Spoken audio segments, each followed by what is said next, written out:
Assalamu alaikum guys. Today I am going to discuss the very important topic and that is compounding. लेकिन video को start करने से पहले मेरे channel को सब्सक्राइब कर दें और अगर आपको वीडियो अच्छी लगे तो इसको शेयर और लाइक भी ज़रूर करें। चलिए स्टार्ट करते हैं कि कंपाउंडिंग क्या है। बेसिकली इंग्लिश लैंग्वेज के अंदर डिफरेंट वेज हैं जिनसे न्यू वर्ड्स की फॉर्मेशन होती है। ठीक है, पिछली वीडियो में हम बात कर चुके हैं अफिक्सेशन के ऊपर कि किस तरह से अफिक्सेशन के जरिए जो है वो न्यू वर्ड्स की फॉर्मेशन होती है। आज वाली वीडियो में हम बात करेंगे कंपाउंडिंग से न्यू वर्ड्स की फॉर्मेशन पर। चलें स्टार्ट करते हैं कि कंपाउंडिंग है क्या। Basically compounding derives a new word by joining two morphemes that would each usually B free morphemes. So compounding क्या मॉर्फोलॉजी के अंदर कंपाउंडिंग बेसिकली हमारे पास वो वे है न्यू वर्ड्स की फॉर्मेशन का जिसके अंदर हम टू मॉर्फीम्स को कंबाइन करके न्यू वर्ड्स की फॉर्मेशन करते हैं। ठीक है, टू मॉर्फीम्स इंग्लिश लैंग्वेज के अंदर यूजुअली जो है वो फ्री मॉर्फीम्स होंगे। दोनों के दोनों हमारे पास जो है वो फ्री मॉर्फीम्स से ही जो है वो हम न्यू वर्ड्स को डिराइव करते हैं। अगर हम इसके एग्जाम्पल देखें, if I take the free morpheme green an adjective and combine it with a free morpheme house, a noun, I get the new word greenhouse. So ये हमारे पास जो है वो कंपाउंडिंग से जो न्यू वर्ड बना है उसको हम जो है वो ये ग्रीन हाउस यहाँ पे बना है। ये वर्ड जो है किस तरह से हमने जो है फ्री मॉर्फीम्स को कंबाइन किया और हमारे पास जो है वो एक कंपाउंड वर्ड बन गया।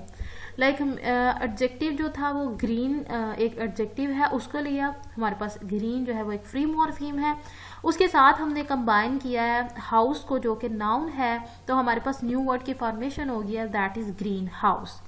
सो the words formed in this process are known as the compound words or the compounds. So ये जो ग्रीन हाउस है इसको हम कंपाउंड कह सकते हैं या कंपाउंड वर्ड कह सकते हैं।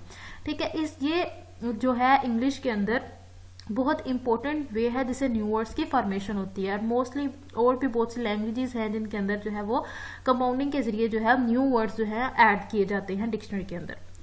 सो next we will study English compounds.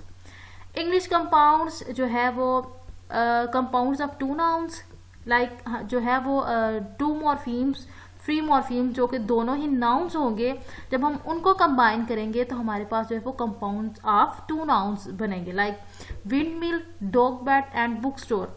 तो यहाँ पे अगर हम देखें विंड भी हमारे पास नाउन है, मिल भी हमारे पास नाउन है। जब हम इन दोनों को कंबाइन करेंगे तो हमारे पास जो है वो एक कंपाउंड ऑफ टू नाउन्स बन जाएगा। ठीक है, इसी तरह डॉग बैट और बुक स्टोर, बुक भी हमारे पास नाउन है और स्टोर भी हमारे पास नाउन है, और जब हम दोनों को कंबाइन करेंगे तो हमारे पास जो है वो कंपाउंड ऑफ टू नाउन्स की जो है वो फॉर्मेशन होगी। लाइक वो वाला कंपाउंड होगा जिसके अंदर जो है हमने टू नाउन्स को ज्वाइन या फिर कंबाइन किया होगा। नेक्स्ट हमारे पास कंपाउंड्स ऑफ टू एडजेक्टिव्स। सो यहाँ पे क्या होगा कि टू एडजेक्टिव्स को कंबाइन करने से हमारे पास जो है वो न्यू कंपाउंड बनेगा, ये न्यू वर्ड की फॉर्मेशन होगी like blue, green and red hot. तो यहाँ पे अगर हम देखें ब्लू ग्रीन, ब्लू भी हमारे पास एडजेक्टिव है और ग्रीन भी हमारे पास एडजेक्टिव है। जब हम इन दोनों फ्री मॉर्फीम्स को, दोनों एडजेक्टिव्स को ज्वाइन करते हैं तो हमारे पास जो है वो कंपाउंड ऑफ टू एडजेक्टिव बन जाता है। लाइक वो वाला कंपाउंड है जिसके अंदर दोनों एडजेक्टिव्स को कंबाइन किया हुआ है। रेड हार्ट सेम, दोनों रेड भी एडजेक्टिव है और हार्ट भी हमारे पास एडजेक्टिव है। तो हमारे पास एक न्यू वर्ड बन गया जब हमने इन दोनों एडजेक्टिव्स को आपस में ज्वाइन किया। नेक्स्ट हमारे पास compound of an adjective and a noun. तो ऐसे कंपाउंड्स जिनके अंदर जो है वो दोनों बेसिस या फिर मॉर्फीम्स जो हैं उनमें से एक जो है मॉर्फीम फ्री मॉर्फीम या बेस वो एडजेक्टिव होगी और सेकंड वन हमारे पास जो है वो नाउन होगी like green house. So green यहाँ पे एडजेक्टिव है, हाउस यहाँ पे नाउन है। इस तरह से भी कंबाइन करते हैं कि एक एडजेक्टिव को और एक नाउन को कंबाइन करके हम जो है वो कंपाउंड्स बनाते हैं। इस तरह ब्लैक बोर्ड, सो यहाँ पे ब्लैक एडजेक्टिव है और बोर्ड हमारे पास नाउन है, तो हमने जो है इन दोनों को कंबाइन करके एक न्यू वर्ड जो है वो बनाया है ब्लैक बोर्ड। ठीक है, सो ये डिफरेंट कॉम्बिनेशंस हैं कंपाउंड्स वर्ड्स की फॉर्मेशन के अंदर। कहीं पर जो है 2 नाउन्स को कंबाइन किया गया है, कहीं पे 2 एडजेक्टिव्स को, और कहीं पे एडजेक्टिव और नाउन को। और द नेक्स्ट वन जो है compounds of a noun and an adjective. So यहाँ पे जो है वो कंपाउंड्स का जो है उसके अंदर एक नाउन और एक एडजेक्टिव को ज्वाइन करके हमारे पास जो है वो एक न्यू वर्ड बना है, like sky blue. Sky blue, तो यहाँ पर जो है वो हमारे पास स्काई वो नाउन है और ब्लू हमारे पास एडजेक्टिव है। सो इस तरह से जो है चेरी रेड, इसी तरह से जो है ये हमारे पास जो है वो कंपाउंड ऑफ अ नाउन और एडजेक्टिव की भी कॉम्बिनेशन करके नाउन और एडजेक्टिव को हमने जो है वो न्यू वर्ड्स यहाँ पे कंपाउंड की फॉर्मेशन की है। यहाँ तक समझ आ गई होगी कि हमने जो है वो कंपाउंडिंग है क्या और किस तरह से जो है वो नाउन्स को एडजेक्टिव और नाउन को कंबाइन करके हम जो है वो न्यू वर्ड्स बनाते हैं और जो है वो कंपाउंड वर्ड्स की फॉर्मेशन होती है। नेक्स्ट हम बात करते हैं स्ट्रक्चर ऑफ कंपाउंड्स के ऊपर।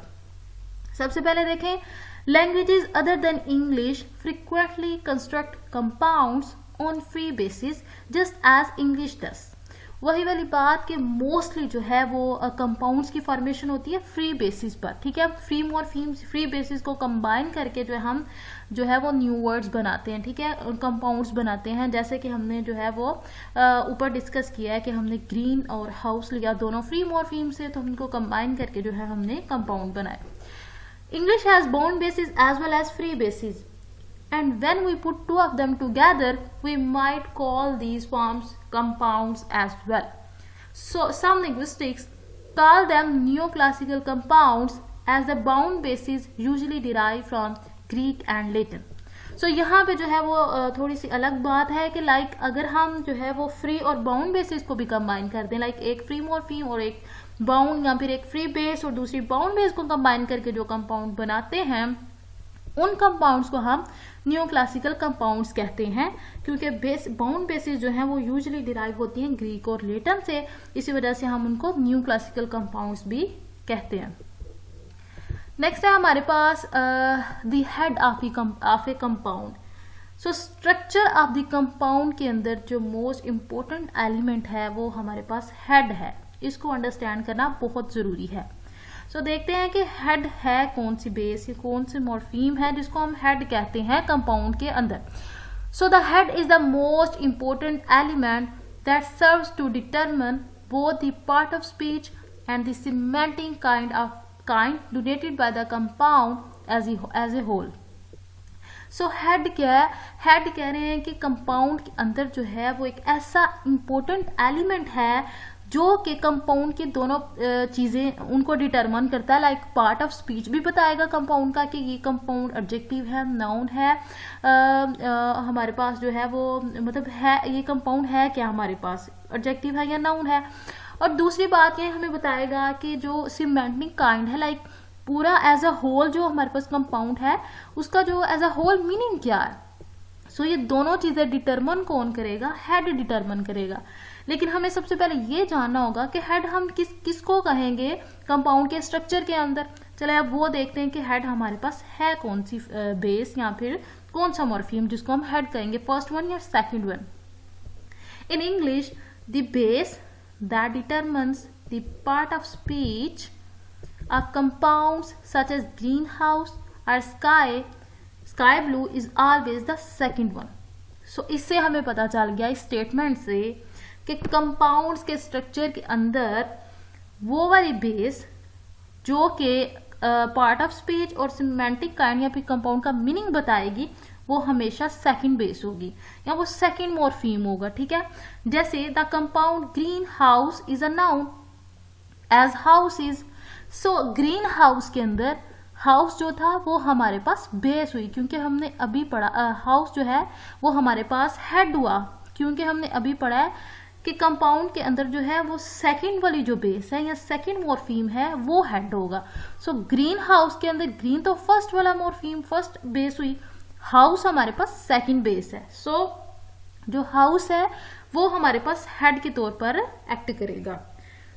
सो हाउस जो है वो हमारे पास नाउन है, ठीक है। हाउस जो ग्रामेटिकल कैटेगरी है, हाउस पार्ट ऑफ स्पीच के अंदर हमारे पास नाउन है, इसीलिए पूरा जो कंपाउंड है green house is a noun as house is, and sky blue is an adjective as blue is, और स्काई ब्लू हमारे पास एडजेक्टिव है। एज अ होल कंपाउंड की अगर हम बात करेंगे तो हम कहेंगे कि स्काई ब्लू हमारे पास जो है वो एडजेक्टिव है।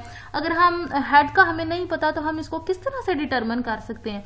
हमें हेड का हमें पता होना चाहिए कि सेकंड वन जो है वो हेड है, ठीक है, जो सेकंड मॉर्फीम है, और वही बता रहा है कि ये पूरा जो कंपाउंड है वो हमारे पास एडजेक्टिव है, क्योंकि ब्लू एडजेक्टिव है, हेड एडजेक्टिव है, इसलिए हमारे पास जो है वो एज अ होल कंपाउंड को हम उसका जो पार्ट ऑफ स्पीच है उसकी जो ग्रामेटिकल कैटेगरी है वो क्या है?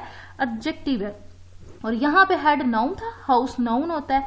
हम ग्रीन को नहीं देख रहे, वो एक एडजेक्टिव है, लेकिन हमने हेड को देखना, सही है।